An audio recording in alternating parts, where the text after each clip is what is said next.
Hey, welcome to A Foreigner in the Philippines. We've had quite a few comments, messages, emails, where men have described how they've met somebody online, and within a relatively short time, they're actually talking about marriage. And of course, lots of sensible-minded people are then writing in and commenting and responding and replying to these comments and messages, and they're saying, no, get to know each other first, and no, you need to know each other and not talk about marriage. But if you think about it, it's not really so different to the way that it's been done in very reserved, conservative nations for a number of years. In fact, at one time, if you think about it, boy sees girl. Boy is this is certainly in say Greek or maybe strict Italian, but in the Philippines, where not quite so much now, but maybe in one of the more conservative families in the province, you might still get a situation where you have to declare a serious intent. And you, if a boy saw a girl, right? Let's keep it so that we're not talking about foreigners coming over here and they're this age and that age and this much money and that much money. And having met online and all of that, let's look at how it used to be. And the way that it used to be is not so unlike the way that certainly for me with Beth. So somebody is interested in being a partner to a particular girl, and the way that it really went, it wasn't the case of going and saying to the father, I'd like to have permission, do I have your permission to marry your daughter? The permission was sought long before that, not about getting married, but just about declaring an interest that you intended, with all of the niceties and all of the rituals, that you would date the girl, and you would not hold hands even. You would not spend any real time alone. And that was the way that it used to be. In places like Pakistan, India, you would have the arranged marriage. Now, I'm not talking about whether I agree with that or whether it's right or wrong. I'm just talking about historically what has been. And for instance, when a girl came into puberty, right? So as soon as she began having a period, she was then of marriageable age. But the way that it's not, I don't think it's quite how it sounds, that some guy of reasonable financial security could come and ask for the hand of the girl, and she may only be 13 years old. Well, you know, from my reading, the way that it used to be is that the marriage would be agreed, maybe even performed, and what is little more than a child would be committed to a marriage with a man that she hardly knew. He would have been vetted by the parents. Now, obviously, that's open to terrific abuse, so we're not going to go into the rights and wrongs of it, just the way that it worked. So let's say that it worked very well. The parents had done a good job of vetting a good man who was able to support his wife, and they would agree that the marriage would take place. Then the marriage takes place. Now, it's not an immediate wedding night where some kid of 13 is plunged into an adult relationship with a man that she hardly knows. I don't think that in a good family that's what would happen. And my reading tells me that what would happen then is that the girl the new wife, the bride, would then go back to living, would live with her parents as usual, and she would learn how to be a wife and a mother, and her own mother would teach her those things. So she would go into a kind of an apprenticeship until such times as her age was such that she was mature enough to join her husband. And that was the way that used to work there.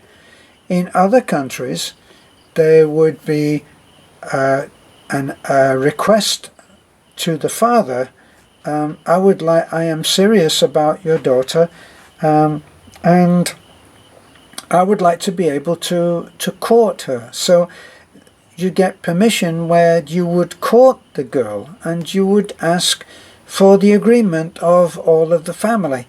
And there would be all kinds of ritualistic stuff that would go in there. You would bring a gift for the parents. All of this kind of thing was there, and those little rituals bonded the man and showed his intentions. And then he would spend some time, going for walks and trailing behind them. If you saw The Godfather, you'd know how this ritual happened. In The Godfather, the movie, Michael was in Sicily, and he was hiding out because he'd just done a murder. But apart from that, he was a lovely man. But anyway, he saw the girl, fell in love from afar, asked who the father was respectful to the father. He said, I am an American. I am hiding out from a situation in America. I have seen your daughter. I would like, with all of the etiquette that is required, I have serious intention, if I may, start to court your daughter. And he did it so respectfully, and the father said yes. And then, along with an entourage trailing behind them, they went for walks in the country and never quite got even to hold hands. And then came the wedding and so on. But of course, in that particular case, it was Hollywood, and as soon as he saw her and she saw him, that was it. I think they called it the bomber or something like that. In other words, the bombshell hits, and there's no other one in the world for those two people. So that's how that would happen there, and they got married, and it worked very well. I know that I actually know because I had a close relationship with someone who was closely associated with people in Pakistan, and I actually knew someone who her marriage had been arranged by her parents, and they lived together. They were married, had children, and so on. I think it actually did end in divorce, so it wasn't a very good example. But this has all been going on for so very long. So the idea that a man could have done Skype, and the way that it always works out is that these Skype sessions go on for a long time, and they, these two people who don't know each other in from the get-off, and there they are, and they find all that to talk to, even with limited amount of common language between the two. And they get to know each other very well in a way. And then, of course, when they meet, and that's when they actually get to feel the physical chemistry, but they're not going from zero. When you've had a relationship, even in cyberspace, and you've seen the person, you've seen the way they respond, the way they react, their expressions, response to questions in a spontaneous way, all of that, you get to know them very well. Obviously not well enough, But then you declare your intention. And if your intention is such that it is of pure intent and that you really are interested in the woman, then it's not a matter of coming over here and just going on a sex holiday. It's just not. It's not like that. When I was introduced very, very soon after meeting Beth, and I was introduced to Nanai, and she came, and she came with, let me see, I think it could have been with Bewley, or it could have been with Beth's sister, or it could have been with Lena. I've forgotten now. But I had to declare my serious intent, and it was serious. So, and it's worked as it's worked. So these things are happening, and with the more reserved that the woman is in the Philippines, the more reserved, the more strict will be the meeting, how they are allowed to be together, whether there are people who are chaperoning them. All of that is all set up, and it's all agreed to. And if the foreigner is serious, and when he meets the woman for the first time, if the meeting is the bombshell, if it's a la The Godfather, then they will set off with the declared intention that they will get married. But then they find out whether that's actually going to work.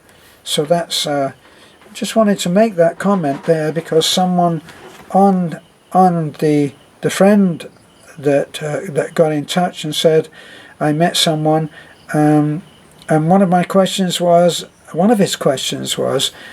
that the lady that he had met, he thought was incredible. He actually seriously believed that was going to be the love of his life, and is now making plans to come out here and meet for the first time. But after a week, the woman actually broached the marriage question, and how that would be a requirement, a condition of the relationship. In other words, she wasn't meeting him to go to bed with him and have a great vacation so that he could go home and tell his friends about it.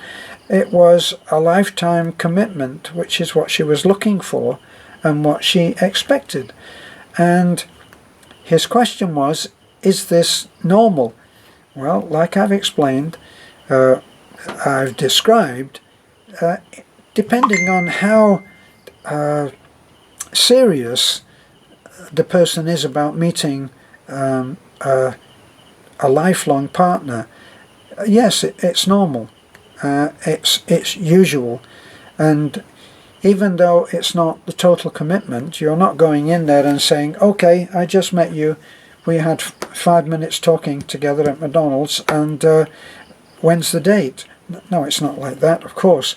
But it does mean that in the early part of the relationship, you did both declare that you are there to find an actual lifelong partner. So to that degree, yes, that's real, and that's a fairly normal thing for a reserved family. So thanks for looking in. I wanted to just make that comment on that, because so many people were adamant in assuming that the man in question, because he had asked, was it normal for the marriage questions to come up so soon, everybody assumed that he was rushing over here to get married, and that certainly was not the case. So thanks for looking in. This is a foreigner in the Philippines. Bye for now.